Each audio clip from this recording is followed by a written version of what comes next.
Welcome to the I Need Coffee and Better Ideas podcast, where we caffeinate your brain with the freshest takes in news media.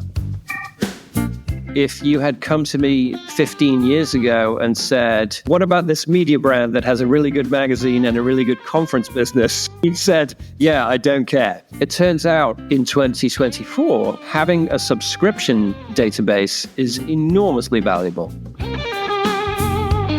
Welcome, everyone. Today, we have a special guest with us from Fortune Media, Jim Edwards. Welcome to the show. Hi, thanks for having me. We're very happy to have you on, and we always try to get people from the industry and different perspectives from the industry. And from my recollection, we haven't had anyone who's as editorially involved as you are. So we're very much interested in hearing some of your thoughts and ideas for the industry and where you think we're going. But as always, we always start with, the first big question is, how'd you end up where you are today? What's been your journey? I started my career before the internet in daily newspapers in America. I worked for two daily newspapers, the Herald and News of Passaic, New Jersey, and the Torrington Register Citizen. And then I moved to Adweek in New York, and I eventually became the managing editor of Adweek. And that was when the internet first became an interesting and viable commercial medium. And then I've bounced around the business media world quite a lot. But in 2011, I joined Business Insider, and I spent 10 years at Business Insider, left in 2022.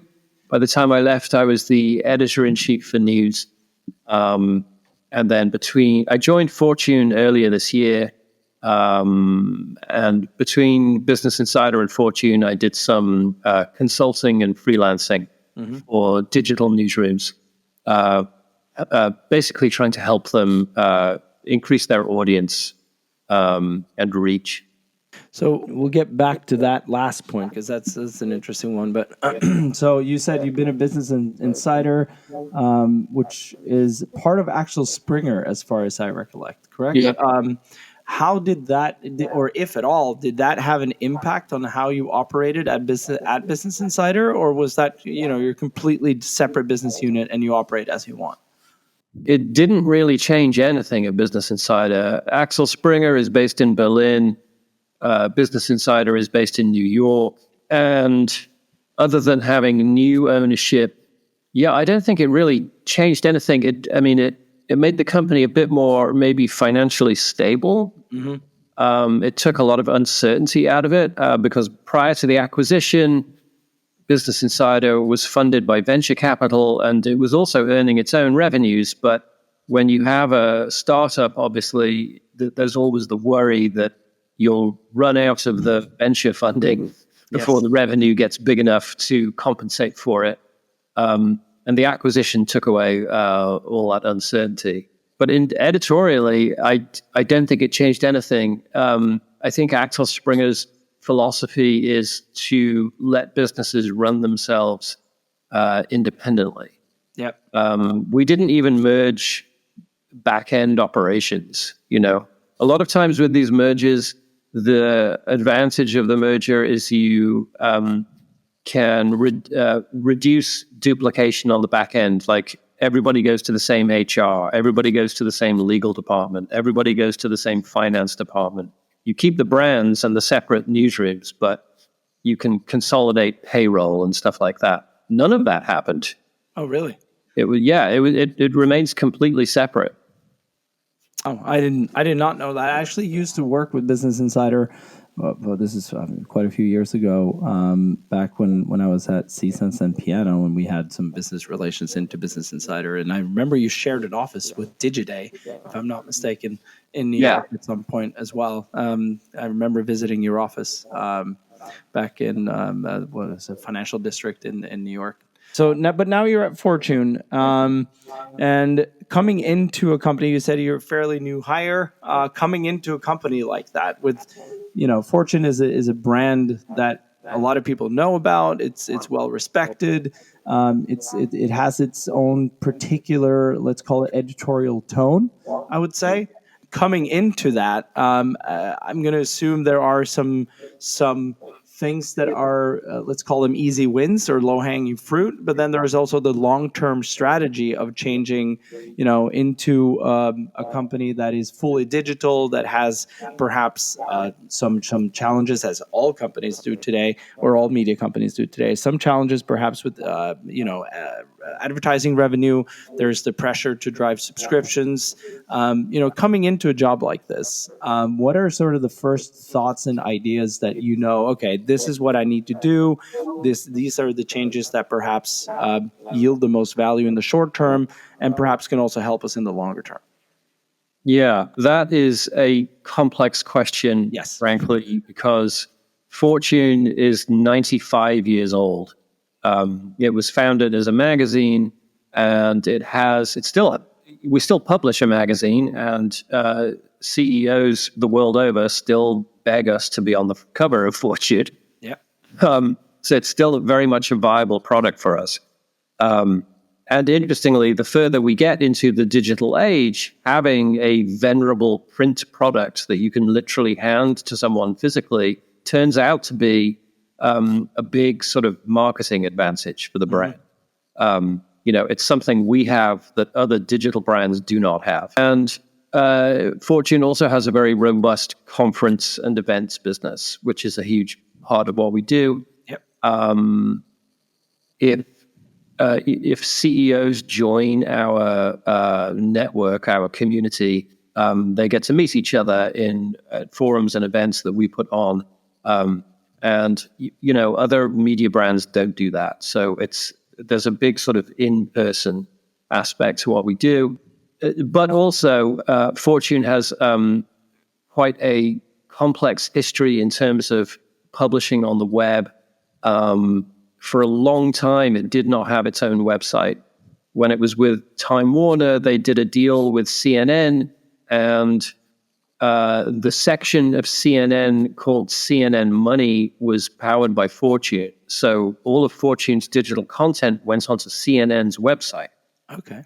And then that was Time Warner sold off Fortune. I think it went to Meredith. It became independent. Meredith didn't treat it very well, and then finally was bought by our current owners, which is sort of Asian private equity, private wealth. We finally have our own website, and I think Fortune got its own website for the first time in 2017. Oh, wow. Yeah, we're really late. You can sort of see that for a period of time, Fortune was, neglected at best. Yep. And there are advantages and disadvantages to that. The obvious disadvantage is we are starting far behind everybody else in terms of our historic place on the web. But the huge advantage we have tactically and strategically is that everyone involved in the digital management side of Fortune already knows what mistakes not to make. Yep.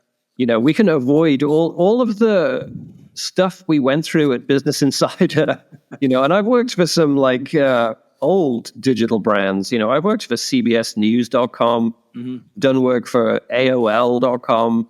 I've seen my bylines on Yahoo, and these are antique digital brands at this point. For sure. But at Fortune, we can avoid all of the false steps that many digital businesses have made over the years, and sort of just skip to the good part, basically. And what is that? What is that good part? What would you say? What are the things that you would highlight in that? Because a lot of the companies that we talk to and at Norkon and that we meet at conferences, and there's. I listen to, I don't know how many keynotes a year, probably 50, 60 a year. And the challenges are across the board, but you can bulk them together in some sections, right? But what would you say are some of the top good things, let's say, about the digital era and what it brings to us? So the good things. Well, one thing that has worked in our favor is a thing that 10 or 20 years ago worked against us, which is we have a very strong printed magazine brand, and which involves subscriptions. And we have a very strong live events business, which involves meeting face-to-face.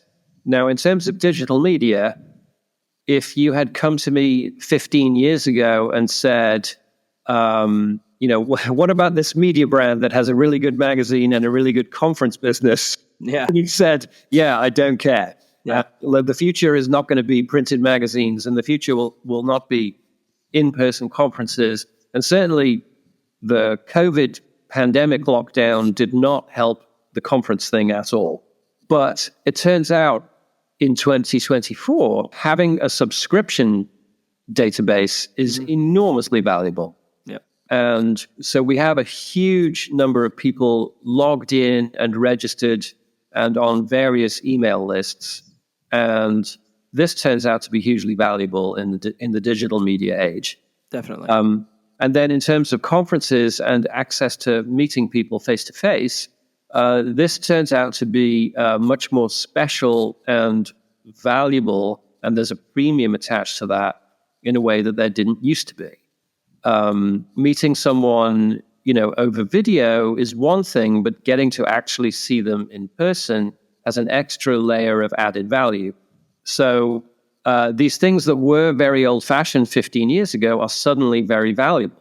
Yeah. And one of the reasons they're valuable is because of the way the internet has changed and the way that major tech platforms are no longer interested in providing readers and users to digital media businesses. Yeah.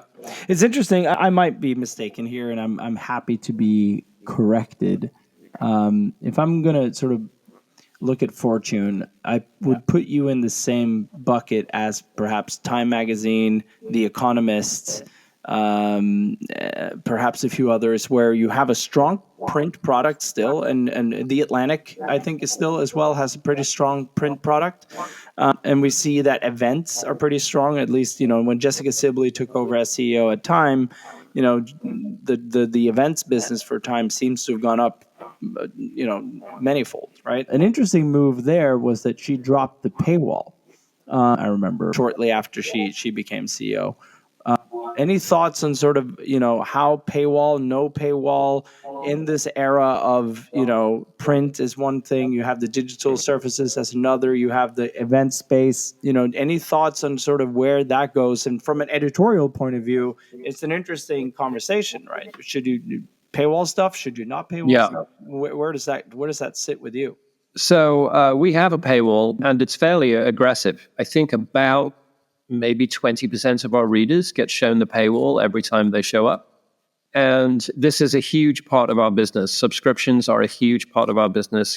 Persuading people to pay for the content is a big part of our business. A lot of our content is completely original. We reported it. We spoke to these people. We got these stories. This information is available on our site. It is not available from Time or The Economist or The Wall Street Journal or whoever it is. Yep. And this is another big change in the digital media business over the last 10 years. 10 years ago, there was a very good agreement on the internet. And the agreement was news organizations will publish news free of charge. Anyone can look at the free news. Advertisers will pay for exposure by having their brands next to those news stories and provide the funding for the free news. And readers will get the news for free. And this was a good business, and it served everybody. Humanity got free news, advertisers got an audience to target, and news publishers got funding. But then readers made a huge mistake. And the mistake they made was to demand complete privacy. Because as you know, in that old ecosystem, the mechanism for targeting ads was third-party cookies. Yes. And the cookies would track you across the internet, and it very much made it feel like you were being closely followed as an individual by various brands. Yep.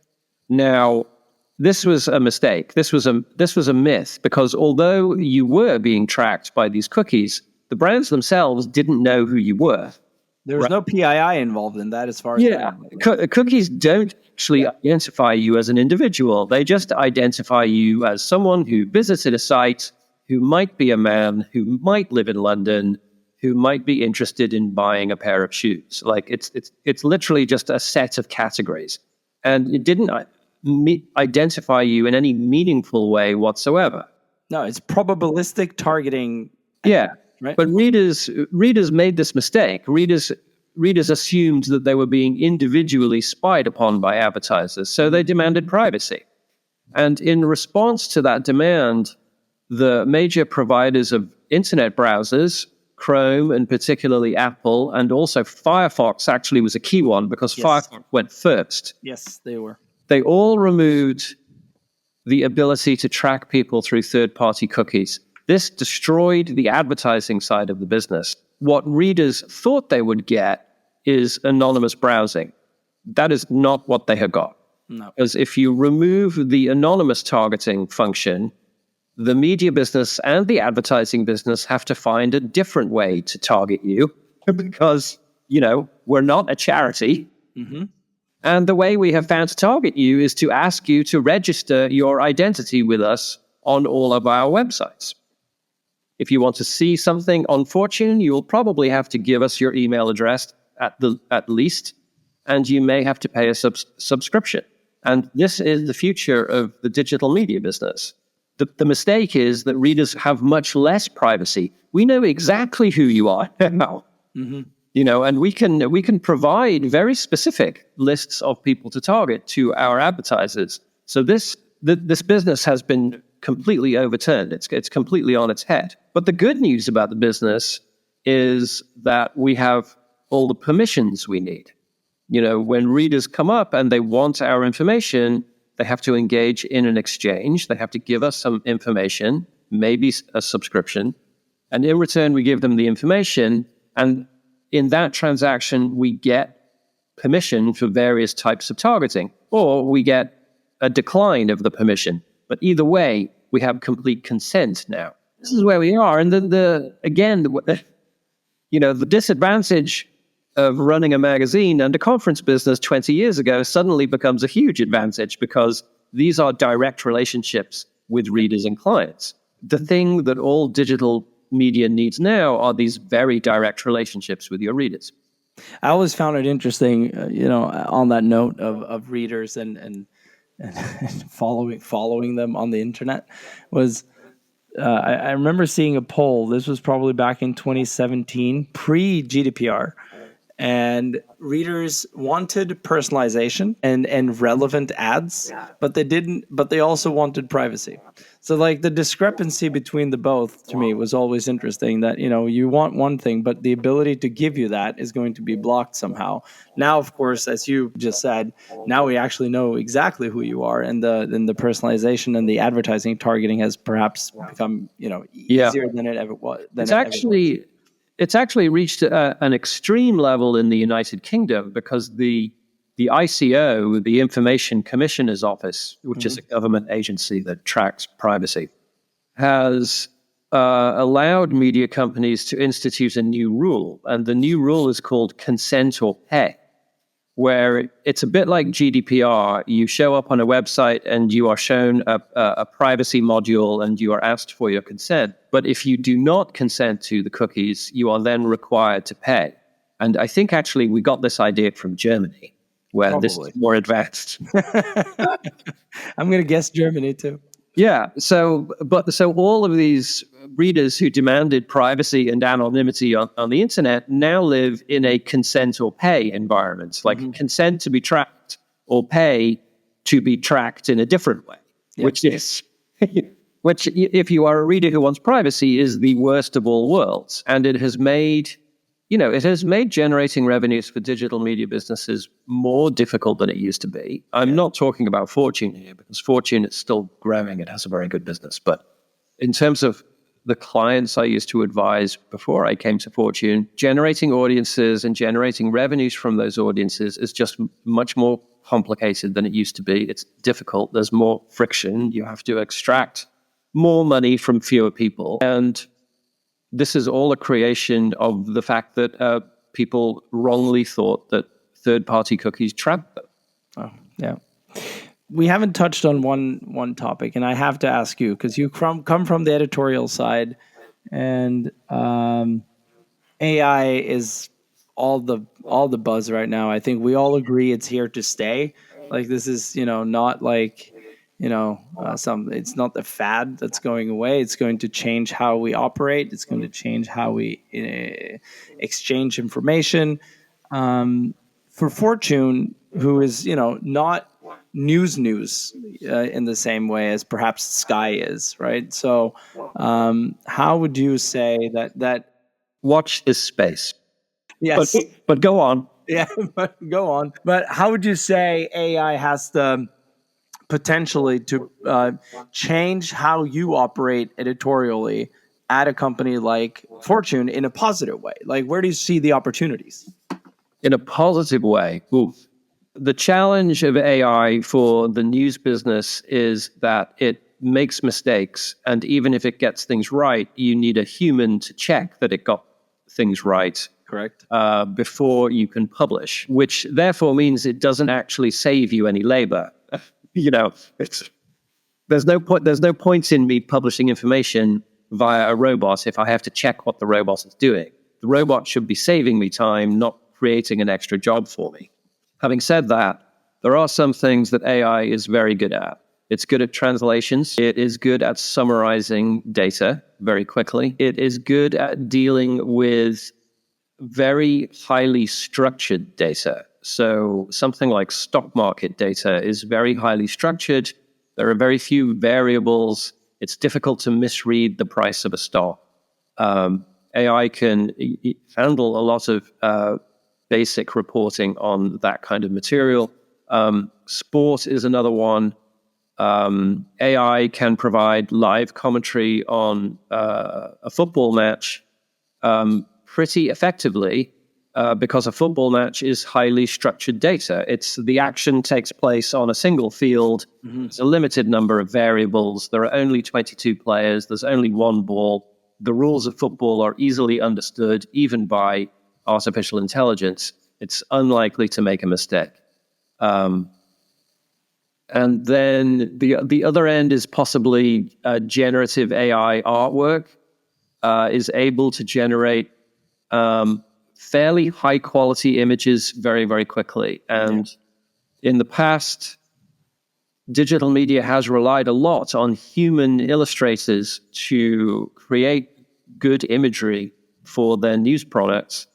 And I suspect that generative AI will take away a lot of that work, or at least create work for people who are good at manipulating generative AI visuals. Interesting. To go back a couple of points there, I think we at Norkon, we definitely share your thoughts about the stock market. And that that is a definite improvement point where AI can positively contribute to not just writing the story, but also discovering what's interesting by injecting data points into an AI and find out what are the interesting stories to write from the stock market today is an area that we're looking into. Yeah, I should be very clear. Fortune does not use AI to generate any of its reporting. No. It's all done by humans. And I do have this notion that at some point in the future, having humans report and write and check the news will become a distinctive brand asset. I think you're right. I think you're absolutely right. I think it's the same thing about imagery. There's going to be some companies that are going to keep their human imagery creators, and that's going to be a competitive advantage for them, I think. Yeah. I mean, a big part of being in the media business is having a distinctive brand and having a brand be different and identifiably different and non-reproducible by other people. Yep. And one way to achieve that is to have trusted human beings in charge of it. In just the same way that, why do we like Taylor Swift? We like Taylor Swift because she is a single individual who has a unique talent to make songs that are very popular. Yes. An AI could probably compose some songs that are a bit like Taylor Swift's, but there will never be any fans of that AI because we want the human. We want to care about the human, and we want to be delighted and surprised by what the human Taylor Swift does next. And it will be the same in media. And some individual humans are already becoming brands on the internet. For sure.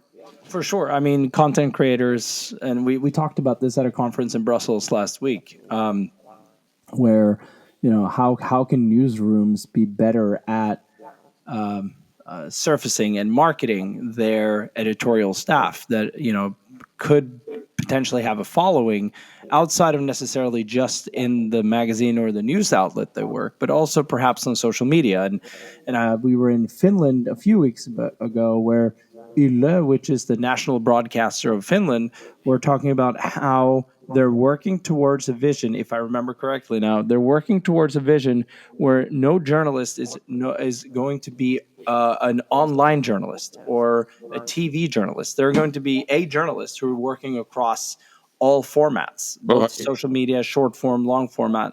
Will they get necessarily exactly to the goal? But that's the idea, is to create more of those profiles, let's say, and have those be a competitive advantage. We could probably keep going for another hour, but in line with the format that we've set for this podcast, we have to round things off. So thank you so much for being on. I have the final question in the chamber. So how many cups of coffee do you drink per day, Jim? Zero. Yeah, I'm British, so I drink tea. Of course. I should have thought of that. Of course, I was thinking about Fortune being an American company, and therefore how many cups of tea then? It's at least 5 and maybe as many as 10. Oh, wow. A lot. That is a lot. Yeah. I don't think I've ever done 10. I've probably done 10 cups of coffee in a day, but never 10 cups of tea. I'm going to try that. I would say, 3 for breakfast, and then 2 before lunch, probably 1 with lunch, and then maybe a couple more. So it's 7 is very frequent for me. And these are all caffeinated, correct? Oh yeah. Oh yeah. All right. Cool.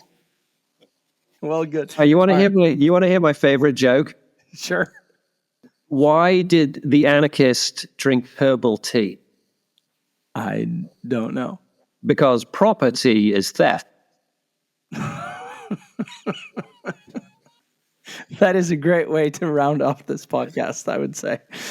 Jim, thank you so much for being on, and I hope to have you back on the podcast at some point. It was a pleasure talking to you. All right. Thanks for having me on. Bye.